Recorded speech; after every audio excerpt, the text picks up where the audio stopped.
स्कंद पुराण यहाँ तक कहती है कि इस कथा के चरित्र को जो श्रवण कर लेता है उसको 26 एकादशी करना भी नहीं पड़ती। इस एकादशी की केवल ये कथा सुनकर ही वो तर जाता है। बहुत ध्यान से सुनना इसको, कथा को। एकादशी के दिन जब आप जल शंकर को चढ़ाने तो रोज ही जाते हैं। जब एकादशी का दिन रहे और शंकर जी के मंदिर में आप जल समर्पित करें तो 3 बार मुख से स्वधा स्वधा स्वधा या स्वधा स्तोत्र का पाठ, जिसमें 12 श्लोक 2-4 हैं। पैसा तो आ रहा है और घर में टिक नहीं रहा। डॉक्टर में, पुलिस में, एक्सीडेंट आदि में, कहीं गलत जगह पर व्यसन में अगर पैसा जा रहा है, जुए में, मांसाहार, मदिरा पान, या कहीं आया पैसा आने में कमी नहीं, आ रहा है पर टिक नहीं रहा, रुक नहीं रहा।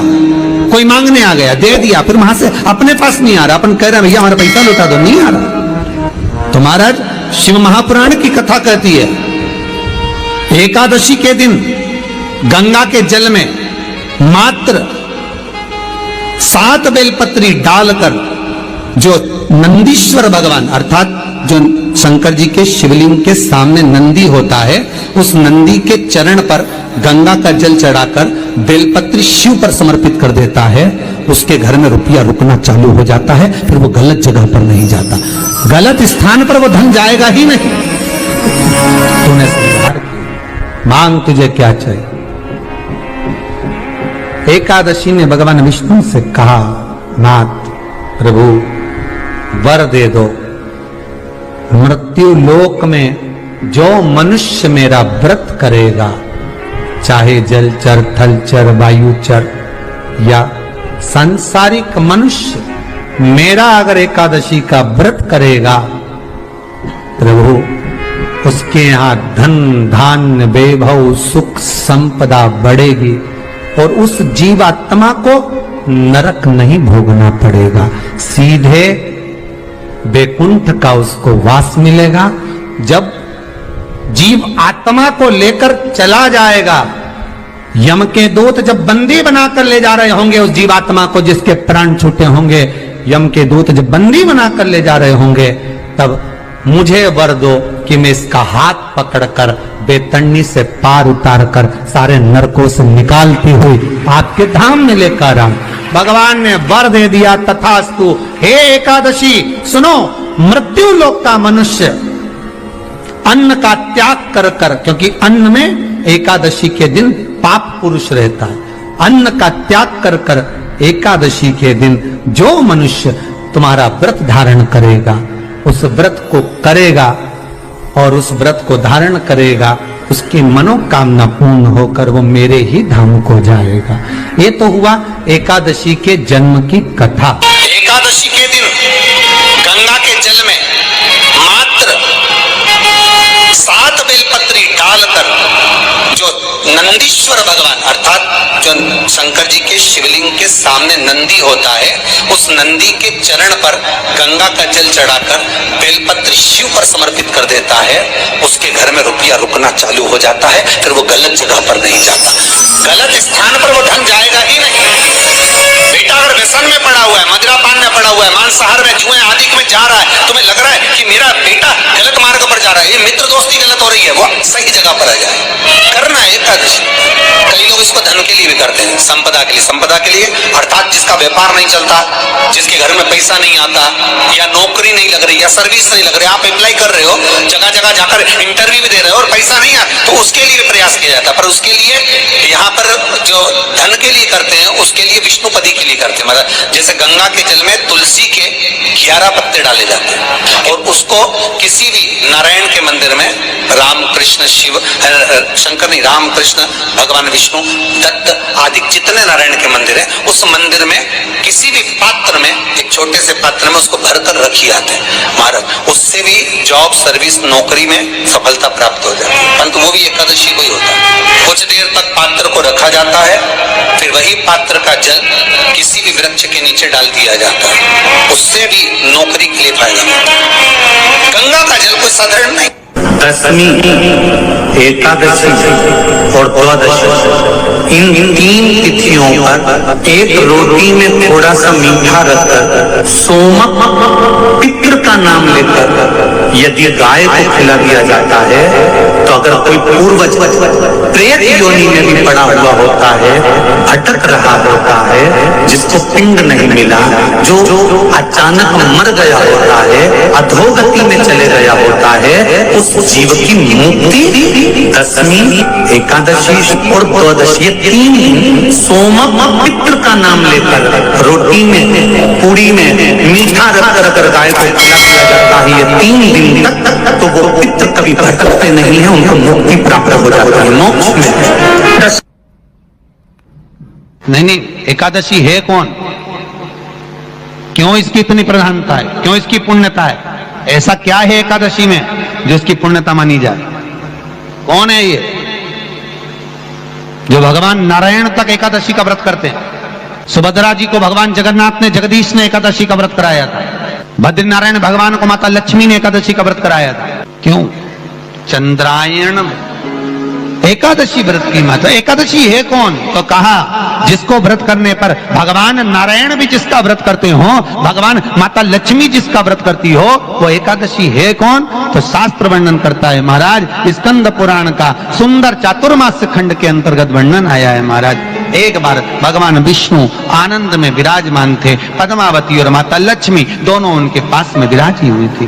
भगवान लक्ष्मी और पद्मावती दोनों बेटी, एक सिर के पास, एक चरण के पास। कुछ समय बाद वहीं पर ब्रह्मदेव का आगमन हुआ और ब्रह्मा जी आगमन पाकर भगवान नारायण पद्मावती से लगकर उठे और उठकर लक्ष्मी की ओर झुके।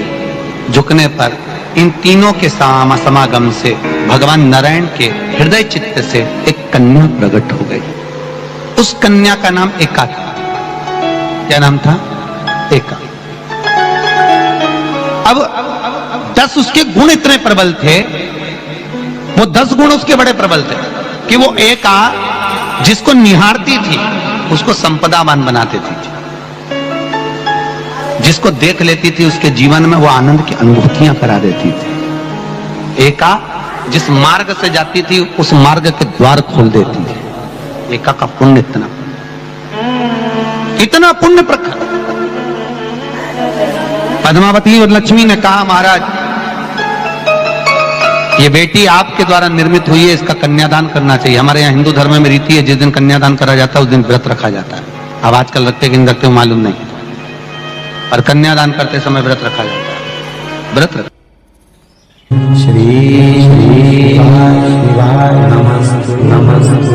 एकादशी के दिन कभी कभी तुम बद्रीनाथ चले जाओ, एकादशी के दिन तुम द्वारका चले जाओ, एकादशी के दिन तुम तिरुपति चले जाओ, एकादशी के दिन तुम जगन्नाथ चले जाओ, एकादशी के दिन तुम्हारी मर्जी पड़े भगवान के किसी धाम में चले जाओ और भगवान को भोग लगाओ और उनकी थाली को झांक कर देखना, उसमें चावल जरूर मिलेगा। उसमें ऐसा नहीं कि चावल नहीं मिलेगा।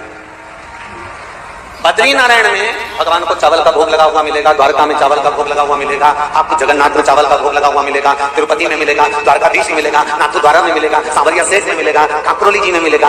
आप जहां जाओगे वहां पर एकादशी के दिन भगवान को चावल आएगा, क्योंकि भगवान के लिए परहेज नहीं है। जो काम में डूबा हुआ है, जो आसक्ति में डूबा हुआ है, जो लोभ में डूबा हुआ है, जो वासनाओं में डूबा हुआ है, जो तृष्णा में डूबा हुआ है, और जो माता के गर्भ से जन्म लिया, एकादशी के दिन चावल उसको नहीं खाना। एकादशी और द्वादशी के दिन हमारे हिंदू धर्म, हमारा शास्त्र कहता है, हमारे शास्त्र, हमारे वेद डॉक्टर वर्णन करते हैं कि पीपल के पत्ते को अगर एकादशी और द्वादशी के दिन एक तांबे के पात्र में गला कर रख दिया जाए और उस पानी का आचमन 3 बार करा जाए तो जिसकी नाड़ियां चोक भी हो जाती है, डॉक्टर बोले इसका बाईपास करना पड़ेगा, उसको केवल 3 आचमन पानी एकादशी और द्वादशी को पीपल के पत्ते का कराया जाए तो अंदर की नाड़ियां भी खुल जाती हैं। भगवान का एक नाम है अघोर। ब्रह्मा जी को दर्शन दिया, अघोर मतलब सिद्ध नाम। और बहुत ध्यान से सुनना भाई, बहुत प्रयास कर लिया आपने, कामना सिद्ध नहीं हो रही। 1 लोटा जल, एक जल का पात्र लीजिए, उस जल के पात्र को लेकर उसमें थोड़ा सा लाल चंदन डालकर बेलपत्री के वृक्ष के नीचे और देवादिदेव महादेव को चढ़ाना प्रारंभ करें। इसके बाद में एक लोटा जल स्वच्छ फिर शिव जी को श्री शिवाय नमस्तुभ्यं हम बोलकर आपकी कामना कहकर भगवान शिव पर अघोरेश्वर महादेव का नाम लेकर आप चढ़ाना प्रारंभ करिए। बाबा आपका कार्य 3 महीने के अंदर पूर्ण कर देगा, सफल। बेलपत्र होते हैं, उसकी इसको छेद तो करते नहीं है सुई से, बेलपत्र की डंडी को बांधते जाओ 108 बेलपत्र की माला बनाना और माला बनाकर भगवान शंकर के गले में शंकर के शिवलिंग को जो चढ़ा देता है उसकी मनोकामना भगवान शंकर पूरी कर दे। 108 बेलपत्र की माला बनाकर शंकर भगवान को समर्पित करी जाती है। माता लक्ष्मी ने भगवान विष्णु को पाने के लिए तुलसी की माला बनाकर समर्पित करी थी, जैसे सती ने शिव को पाने के लिए, कामना को पूर्ण करने के लिए। शास्त्र कहता है घर के बुजुर्गों को, घर के बड़ों को, जेठ जेठानी हो, सास ससुर हो, घर में जो तुम्हारी उम्र से बड़ा हो, उसको आज पीला फूल या पीली चने की दाल या पीला वस्त्र, कुछ भी पीली सामग्री आज घर के बड़ों को देना चाहिए। क्यों देना चाहिए?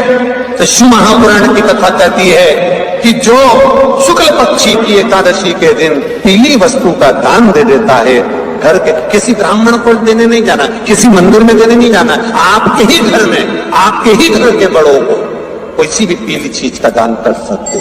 फूल हो, मिठाई हो, कोई अनाज हो, कोई वस्त्र हो, पीली वस्तु का दान दे। क्यों होगा? क्या होगा उससे? शिव महापुराण की कथा कहती है उससे जिंदगी में कभी बड़ी बीमारी प्रवेश नहीं करती। सनातन धर्म कहता है वट वृक्ष की पूजन करने वाला, वट वृक्ष के नीचे शिव की आराधना करने वाला, लोम समर्पित कर जल चढ़ाने वाले का जैसे कर्ज मुक्ति होती है, उसी तरह आंवले के वृक्ष के नीचे मात्र ताजा मिष्ठान दूध का बनाकर उस सामग्री को भगवान आंवले के वृक्ष के नीचे पूजन करने से लक्ष्मी और संपदा की वृद्धि होती है। शमी के वृक्ष के नीचे मात्र ओघड़दानी अवधूतेश्वर महादेव के नाम से, तो कहते हैं शरीर में बड़ी से बड़ी अगर बीमारी है, कहीं कैंसर जैसा रोग है या किडनी लीवर जैसा रोग है, कोई गांठ अगर शरीर में हो गई है, तो शमी के वृक्ष के नीचे दूध का जल थोड़ा सा हफ्ते में एक बार अवधूतेश्वर महादेव के नाम से समर्पित कर देने से रोग का निवारण होने लगता है, रोग थम जाता है और उस आगे नहीं बढ़ पाता और उसका इलाज चालू होता है, सुख का अनुभव। बस एक बात का स्मरण रहे आप, आंवले के वृक्ष के नीचे अगर कोई भोग लगाया गया है पा सकते हैं, पीपल के वृक्ष के नीचे कोई भोग लगाया है पा सकते हैं, बट वृक्ष के नीचे कोई भोग लगाया गया है पा सकते हैं। जिस वृक्ष के नीचे भोग लगाओगे पालोगे, शमी वृक्ष का जो प्रसाद है वो आपको वहीं छोड़ना पड़ता है। हिंदू धर्म के 3 व्रत ऐसे हो गए जिनका पुण्य समाप्त नहीं हुआ महाराज। पहले नंबर पर एकादशी, दूसरे नंबर पर प्रदोष और तीसरे नंबर पर शिवरात्रि। एकादशी भी 26 है तो प्रदोष भी 26 है, शिवरात्रि केवल 12, और अगर अधिक मास की पड़ जावे तो ये 13, और अधिक की आयु 13 है। तो यहाँ शास्त्र कह रहा है कि 3 व्रत हमारे यहाँ जिनका पुण्य समाप्त नहीं हुआ, जिनका पुण्य प्रबल हुआ बड़ा, इसलिए आज भी माता एकादशी का व्रत करती है। और एकादशी का व्रत कर अगर कोई जीवात्मा को देते हैं, कोई मर भी गया तो उसको एकादशी का दान देते हैं। बहुत ध्यान से आज की कथा सुनना कि एकादशी का आपसे आपके बच्चे पूछेंगे, मम्मी हम भगवान विष्णु का दर्शन करते हैं, हम राम जी का दर्शन करते हैं, हम कृष्ण भगवान का दर्शन करते हैं, हम भवानी माता का दर्शन करते हैं, हम शंकर जी का दर्शन करते हैं, हम सारे देवी देवताओं का दर्शन करते हैं, पर ये एकादशी माता तो कभी नजर ही नहीं आती। शिवाय नमस्तुभ्यम, हर हर महादेव। फ्रेंड्स, वैशाख मोहिनी एकादशी व्रत जो कि 8 मई को पड़ रही है फ्रेंड्स, तो ये गुरुजी ने उपाय बताया है। आप लोग इन उपायों को ध्यान से सुनिएगा और सारे उपाय को, अगर इसमें से कोई भी उपाय आप कर लेते हैं तो आपके घर में सुख शांति धन समृद्धि बनी रहेगी फ्रेंड्स। जैसे गुरुजी ने बताया बेलपत्री और गंगा जल का उपाय नंदीश्वर के महादेव चढ़ाने के लिए, अपने पितरों के लिए जल कैसे समर्पित करना है, लक्ष्मी विष्णु भगवान को प्रसन्न करने के लिए आंवले वृक्ष की पूजन कैसे किया जाता है फ्रेंड्स, इन सभी उपायों को आप लोग सही ढंग से करते हैं तो आपकी कामना चलिए ध्यान से, तो आप सभी उपायों को कर सकेंगे फ्रेंड्स।